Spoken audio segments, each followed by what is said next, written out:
कहानी की शुरुआत में हम देखते हैं कि कुछ लोग किसी कंपनी की सबसे बड़ी पोस्ट के लिए इंटरव्यू देने जा रहे होते हैं और इस इंटरव्यू के लिए 8 लोगों का सिलेक्शन हुआ होता है और वो लोग काफी खुश नजर आ रहे होते हैं। वहां जाने के बाद उन सबको एग्जामिनेशन हॉल में ले जाया जाता है और उस एग्जाम में कुल 8 सीटें होती हैं और हर सीट पर एक क्वेश्चन पेपर रखा होता है जिस पर कैंडिडेट नंबर लिखा होता है। इस हॉल के दरवाजे पर एक गार्ड भी खड़ा होता है जो किसी की तरफ देख भी नहीं रहा होता, मानो वो यहाँ पर है ही नहीं। फिर वहाँ इन्वेजिलेटर आता है और उनसे कहता है कि इंटरव्यू के इस राउंड तक सिर्फ तुम 8 लोगों को ही चुना गया है और वो इन एग्जाम के रूल्स बताने लगता है। वो उन्हें बताता है कि एग्जाम में आपको सिर्फ एक ही क्वेश्चन का जवाब देना है और उस सवाल के लिए आपको 80 मिनट दिए जाएंगे। फिर वो उन्हें एग्जाम के 3 रूल्स बताता है और पहला रूल ये होता है कि तुम लोग ना मुझसे और ना ही इस गार्ड से कुछ बोल सकते हो और अगर ऐसा किया तो तुम फौरन डिस्क्वालीफाई हो जाओगे। दूसरा रूल यह है कि अगर आपने एग्जाम शीट को खराब किया तो भी आप डिस्क्वालीफाई हो सकते हो और तीसरा और आखिरी रूल ये है कि अगर आपने इस रूम से एक भी कदम बाहर रखा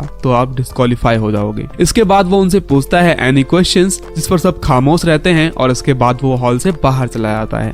जब सभी कैंडिडेट्स अपना क्वेश्चन पेपर देखते हैं तो उन्हें पता चलता है कि सबके क्वेश्चन पेपर्स ब्लैंक हैं और किसी के भी पेपर पर कोई सवाल नहीं है। उन्हें ये देखकर कुछ समझ ही नहीं आ रहा होता कि आखिर अब करना क्या है। तभी उनमें से एक लड़की अपने पेपर पर लिखती है कि उसे यकीन है कि उसे जॉब मिल जाएगी, लेकिन तभी उसके पास गार्ड आता है और उसे एग्जाम हॉल से बाहर निकाल देता है क्योंकि उसने अपना पेपर खराब कर लिया था। ये देखकर वो लोग और ज्यादा परेशान हो जाते हैं। तभी उनमें से एक कैंडिडेट कहता है कि हम भले ही इन्वेजिलेटर या गार्ड से बात नहीं कर सकते लेकिन हम आपस में तो बात कर सकते हैं। इसके ऐसा करने पर उसे कोई बाहर नहीं निकालता, इसलिए वो लोग आपस में बात करना शुरू कर देते हैं और अब वो लोग समझ चुके होते हैं कि उन्हें इस एग्जाम में सवाल का जवाब नहीं बल्कि सवाल ढूंढना है। उनमें से एक कैंडिडेट कहता है कि हम सब लोग मिलकर सवाल ढूंढ सकते हैं। वो लोग अंदाजा लगाते हैं कि शायद ये लोग हमारा टीम वर्क ही चेक करना चाहते हैं, इसलिए इन्होंने ये क्वेश्चन पेपर ब्लैंक छोड़ रखा है। उनमें से एक शख्स अपना नाम बताने वाला होता है लेकिन उसे रोकते हुए दूसरा कैंडिडेट कहता है कि एग्जाम में हमारा नाम नहीं बल्कि कैंडिडेट नंबर लिखा है, इसलिए हमें अपना नाम नहीं लेना चाहिए। इसलिए वो लोग अपने निकनेम रखते हैं और वहाँ एक नीग्रो बैठा होता है जिसका नाम वो ब्लैक रखते हैं और एक गोरे लड़के का नाम व्हाइट रखते हैं और वहाँ एक लड़की होती है जिसके बाल ब्लॉन्ड होते हैं, इसलिए वो उसका नाम ब्लॉन्ड रख देते हैं। वहाँ 2 लड़के और लड़कियां और होते हैं और उनमें से एक लड़का किसी से कुछ बोल ही नहीं रहा होता, मानो वो वहाँ मौजूद ही ना हो। उसके बाद वो कहता है कि हमें इन्वेजिलेटर ने सीट से खड़े होने के लिए भी मना नहीं किया है, इसलिए वो खड़ा हो जाता है और इसके बावजूद गार्ड उसे कुछ नहीं कहता, यानी अब वो लोग खड़े होकर भी क्वेश्चन को ढूंढ सकते हैं। और वहाँ मौजूद एक लड़की उनसे कहती है कि शायद क्वेश्चन पेपर पर लिखा हुआ सवाल इनविजिबल हो। ये सुनते ही वो लड़का फौरन उस पेपर को लाइट के आगे करता है लेकिन उसे कोई सवाल नहीं मिलता। इस पर दूसरी लड़की उनसे कहती है कि शायद हमें सवाल पेंसिल शेडिंग करने से मिल जाए, मगर उन्होंने पहले ही देखा था कि पेपर पर लिखते ही पहली लड़की का डिस्क्वालिफिकेशन हो चुका है, इसलिए वो करने से डर रहे होते हैं। इसलिए व्हाइट उससे कहता है कि ये तुम ही क्यों नहीं ट्राई करती। वो शेडिंग करने ही वाली होती है तभी ब्लैक उसे याद दिलाता है कि पेपर पर लिखते ही वो डिस्क्वालीफाई हो सकती है। इसके बाद एक लड़की कहती है कि ऐसा भी मुमकिन है कि एक के क्वेश्चन दूसरे की शीट पर लिखे हों। इस पर ब्लैक कहता है कि शायद हम सबको एक ही सवाल का जवाब देना हो और वो सवाल हम में से किसी एक के क्वेश्चन पेपर पर हो। ये सुनते ही व्हाइट उठता है और सबके क्वेश्चन पेपर्स लेकर लाइट के सामने चेक करने लगता है, लेकिन वो शांत बैठा हुआ लड़का अपना पेपर देने से मना कर रहा होता है। लेकिन व्हाइट उसके पास भी जाता है और उसका क्वेश्चन पेपर लेकर उसे भी चेक करने लगता है, लेकिन वहाँ भी उसे निराशा ही हाथ लगती है। वो लोग परेशान होने लगते हैं कि आखिर सवाल ढूंढे तो ढूंढे कैसे। तभी ब्लैक कहता है कि शायद वो सवाल किसी ऐसी चीज से लिखा हो जो नॉर्मल लाइट में ना विजिबल हो। तभी ब्लॉन्ड देखती है कि वहाँ दीवारों में एक अजीब सी ब्लू कलर की लाइट है और वो उस लाइट को ऑन करने के बारे में सोचने लगते हैं, लेकिन उन्हें ये ही नहीं पता होता कि रूम की बाकी लाइट्स को ऑफ कैसे करें। ब्लैक उनसे कहता है कि ये एक इमरजेंसी लाइट है, यानी अगर हमने बाकी की लाइट्स को बंद कर दिया तो ये अपने आप ही ऑन हो जाएगी। इसलिए वो लोग एक एक करके सारी लाइट्स को तोड़ने लगते हैं, लेकिन उनमें से कुछ लोग मना कर रहे होते हैं क्योंकि अगर सारी लाइट्स बंद होने के बावजूद अगर ब्लू लाइट नहीं जली तो वो लोग क्या करेंगे। इसके लिए वो लोग आपस में वोटिंग करते हैं कि लाइट्स को तोड़ा जाए या नहीं और आपस में वोटिंग करने पर 4 लोग इस बात से सहमत होते हैं कि लाइट्स को तोड़ने का रिस्क हम लेंगे और इसलिए वो लोग वहाँ की सारी लाइट्स तोड़ देते हैं और इसमें किस्मत भी उनका साथ देती है और वहाँ की ब्लू लाइट्स फौरन ऑन हो जाती है। इसके बाद वो लोग एक एक करके अपना क्वेश्चन पेपर उस लाइट के सामने रखते हैं, लेकिन यहाँ भी उनके हाथ निराशा ही लगती है और उन्हें कोई सवाल नहीं मिलता। सब लोग परेशान होने लगते हैं क्योंकि 20 मिनट बीत चुके होते हैं और अब उनके पास सिर्फ 1 घंटे ही बचे होते हैं। तभी व्हाइट का खुराफाती दिमाग चलता है और वो कहता है कि इन्वेजिलेटर ने हमें अपना पेपर खराब करने से मना किया है, लेकिन हम दूसरे का पेपर तो खराब कर सकते हैं। इसलिए वाइट उस लड़की का पेपर लेता है जिसे गार्ड ने पहले ही डिस्क्वालीफाई कर दिया था, और वो उसके पेपर पर पेंसिल से शेडिंग करने लगता है, लेकिन इसके बाद भी उसे नाकामी हाथ लगती है। इसके बाद वाइट कहता है कि हम एक पेपर के 4 टुकड़े कर उस पर अगर पानी डालें तो शायद हमें कुछ नजर आ जाए। इसलिए वो उसके 4 टुकड़े कर देता है और उसे साइड में रखकर उस पर टॉयलेट कर देता है। उसकी इस वियर्ड हरकत से सब लोग वहाँ परेशान होने लगते हैं। तभी अचानक कोने में बैठा वो आदमी रोने लगता है और रोते हुए फ्रेंच लैंग्वेज में कहता है कि इससे तुम्हारी अपनी असलियत जाहिर होती है। इसके बाद वहाँ एक कैंडिडेट कहता है कि शायद ये कोई एग्जाम ना हो बल्कि एक गेम हो, और वहाँ लगे काले शीशे को देखकर कहता है कि शायद इन्वेजिलेटर इसके पीछे से हमें देखकर हम पर हंस रहा हो। तभी उनमें से एक लड़की कहती है कि नहीं, ये कंपनी मामूली कंपनी नहीं है, इसका सीईओ हर चीज पर नजर रखता है और इस शीशे के पीछे अगर कोई होगा भी तो वो सीईओ ही होगा। और यहाँ हमें एक बहुत ही अजीब बात मालूम होती है कि ये लोग जिस कंपनी के लिए इंटरव्यू देने आए हैं उनमें से किसी को इस कंपनी का नाम तक नहीं मालूम, क्योंकि ये एक ऐसी कंपनी थी जो किसी बीमारी के लिए दवा की खोज में लगी है। तभी एक लड़का उस लड़की से कहता है कि लेकिन वो कंपनी ने तो नुकसान के चलते हायरिंग्स बंद कर दी थी। इसके जवाब में वो लड़की कहती है कि नहीं, वो सिर्फ दुनिया की नजर में बंद हुई थी, और ये भी हो सकता है कि उन लोगों ने इस बीमारी की मेडिसिन बना ली हो और सक्सेस के बाद हमें हायर कर रहे होंगे। फिर उन्हें एक फायर अलार्म दिखाई देता है, जिसे देखकर वो लोग सोचते हैं कि शायद उसमें ऐसा कुछ लिक्विड हो जिससे पेपर पर लिखा हुआ क्वेश्चन विजिबल हो जाए। इसके लिए वो लड़की गार्ड की जेब से लाइटर निकाल लेती है ताकि वो उससे आग लगाकर उसमें कोई लिक्विड या पानी हो तो उसकी हेल्प ले सके। वो लाइटर जलाकर उस तक पहुंचने की कोशिश कर रही होती है, लेकिन वहां तक नहीं पहुंच रही होती। इसलिए व्हाइट उसे एक पेपर फोल्ड करके देता है ताकि वो उसे जलाकर फायर अलार्म बजा सके। वो उसमें आग लगाकर अलार्म के पास ले आती है, लेकिन आग बुझने के बाद उसे एहसास होता है कि व्हाइट ने जो पेपर उसे दिया था वो उसी का क्वेश्चन पेपर था, और इस वजह से उसका पेपर भी खराब हो चुका है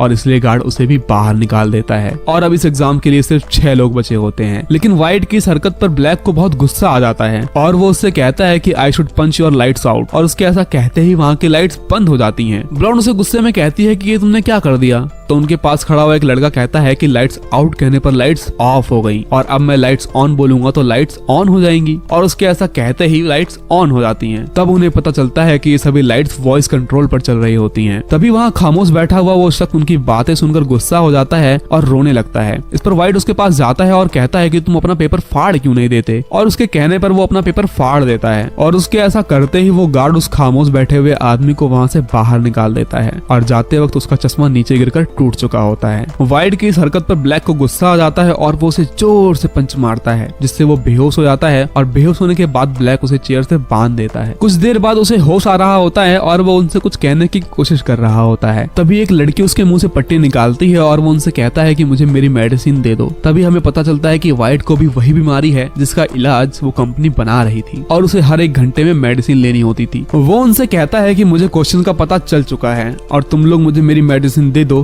तो मैं तुम्हें सवाल बता दूंगा। लेकिन जब ब्लैक उसकी पॉकेट चेक करता है तो उसे कोई मेडिसिन नहीं मिलती। तभी वहाँ एक लड़के को उस लड़की पर शक होने लगता है जिसने व्हाइट की पट्टी खोली थी, क्योंकि वो उसी कंपनी में जॉब करती थी। वो उससे कहता है कि मैं तुम्हें पहचान चुका हूँ, तुम यहाँ हम पर नजर रखने के लिए हो और हमारा ध्यान भटका रही हो। वो उससे पूछने लगता है कि मुझे बताओ कि आखिर सवाल क्या है। इसके जवाब में वो कहती है कि मैं यहाँ निचले स्तर पर काम करती थी और मैंने आज तक सीईओ को तो देखा भी नहीं है और मुझे इस सवाल के बारे में कुछ नहीं पता। तभी व्हाइट का शरीर कांपने लगता है और ब्लैंड कहते हैं कि शायद ये नाटक कर रहा है, लेकिन ब्लैक उससे कहता है कि नहीं, ये नाटक नहीं कर रहा, इसे वही बीमारी है जो मेरी बीवी को थी। फिर ब्लैंड कहती है कि अगर इसके पास वो मेडिसिन थी और अब नहीं है तो यानी इसकी मेडिसिन हम में से ही किसी एक के पास है और इसलिए हमें एक दूसरे की तलाशी लेनी चाहिए। और अब उनके पास सिर्फ 15 मिनट बचे होते हैं। तभी एक लड़की उस लड़के के पास जाती है और उससे कहती है कि मुझे तुम पर शक है, और वो उससे पूछती है कि तुमने अपनी बबल खाकर कहाँ रखी। फिर वो देखती है कि उसने वो पिल को बबल में चिपकाकर छुपा लिया था। वो पिल लेकर उसे खिलाने लगती है, लेकिन तभी वो उस पर हाथ मार देता है जिससे वो मेडिसिन ड्रेनेज में गिर जाती है। व्हाइट की ऐसी हालत को देखकर वो लड़की कैमरा में देखकर कहती है कि इन्वेजिलेटर तुम्हें दिखाई नहीं दे रहा, वो आदमी मरने वाला है। ऐसा करने पर वो गार्ड आता है और उसे वहाँ से बाहर निकाल देता है क्योंकि उसने रूल तोड़ दिया था, यानी उस रूम में अब सिर्फ 4 कैंडिडेट ही बचे हैं। इसके बाद ब्लॉन्ड पिन से वही पिल निकालती है और व्हाइट को खिला देती है। व्हाइट को होश आ जाता है और वो लोग उससे कहते हैं कि हमने तुम्हें पिल दे दी है, अब तुम हमें सवाल बताओ। वो उनसे कहता है कि जो यहाँ सबसे आखिर तक रह गया वही सिलेक्ट हो जाएगा, जाएगा, यहाँ कोई क्वेश्चन तो है ही नहीं। इतना कहते ही वो गार्ड के पास दौड़कर बंदूक लेने वाला होता है, लेकिन उससे पहले ही ब्लैक जाकर वो गन ले लेता है और वो व्हाइट पर गन तान लेता है, जिस पर व्हाइट उससे कहता है कि तुम मुझे नहीं मार सकते। ब्लैक उसे शूट करता है लेकिन गोली नहीं चलती। वो चेक करने लगता है, इतने में व्हाइट उससे गन छीन लेता है, लेकिन व्हाइट से भी गोली नहीं चलती। और फिर उन्हें पता चलता है कि गन पर गार्ड के फिंगरप्रिंट लगे हैं। और व्हाइट गार्ड के हाथ से गन को पकड़वाता है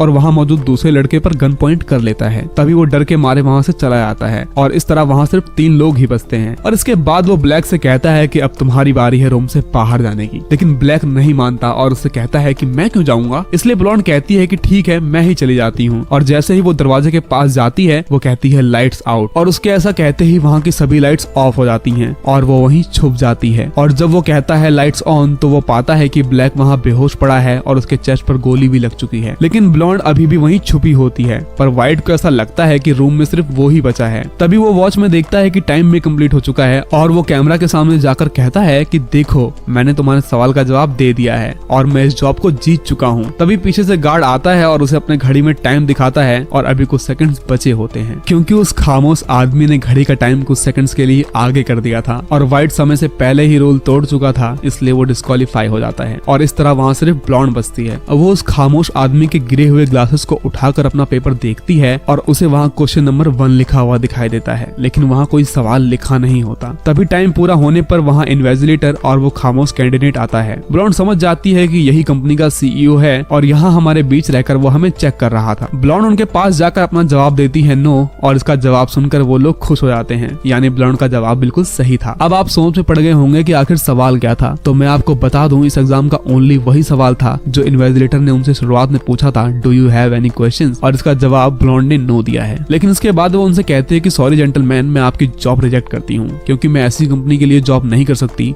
जो किसी की जान ले। तभी इन्वेजिलेटर ब्लैक के पास जाकर कहता है कि देखो, ये शख्स अभी भी जिंदा है। दरअसल उस बुलेट में एक ऐसी कैप्सूल होती है जो जख्म को फौरन हील कर देता है और उसके साथ ही वो जिस्म की सारी और बीमारियां भी खत्म कर देता है। और वो उसे बताते हैं कि जिसे बनाने में पूरी दुनिया लगी हुई है, हमारी कंपनी से ऑलरेडी बना चुकी है और इसी की जिम्मेदारी के लिए हम तुम्हें हायर कर रहे हैं। और ये सुनकर ब्लॉन्ड काफी खुश हो जाती है और ये जॉब एक्सेप्ट कर लेती है और इसी के साथ ये मूवी खत्म हो जाती है।